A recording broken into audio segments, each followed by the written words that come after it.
আজকে তো অনেক দিন পরে দেখলাম আমাদের স্কুলের সামনের এই মাখা কাকুকে।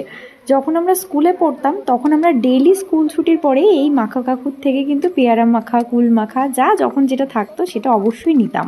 প্রায় অনেক দিন পরেই আজকে এই রাস্তাটায় এলাম আর দেখলাম যে এই কাকু বসেছে। তো মিস তো আর করা যাবে না। আমরা আবার কাকুটাকে জিজ্ঞাসা করছিলাম যে তুমি কি আগের মতো এখনো রোজ বসো? তো কাকু বলল না, এখন আর উনি রোজ বসে না, ওই মাঝে মধ্যেই বসে। আজকে তো প্রায় অনেক দিন পরে মনে হচ্ছিল আমরা আবার সেই স্কুলের দিনগুলোতে ফিরে এসেছি। তো যে আমার ভিডিও বানানো বান্ধবীদের দেখে এরা নিয়েছিল এখানে হাসছে। এই যে আমড়া মাখা, আমাকে অল্প দাও। ও তাই? আর এদিকে আমি নিয়েছিলাম পেয়ারা মাখা।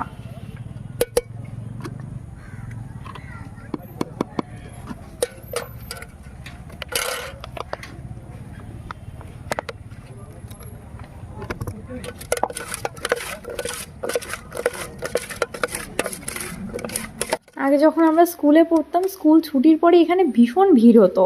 স্কুল শেষ, এখন দিনগুলো কেমন যেন হারিয়ে গেছে। যাই হোক, কাকুর তো এখানে পেয়ারা মাখা হয়ে গেছে, আর খেতে কিন্তু ভীষণ ভালো ছিল। হঠাৎ করে মনে হলো আবার সেই মনে হয় আমি 4-5-এর দিনে ফিরে গেছি।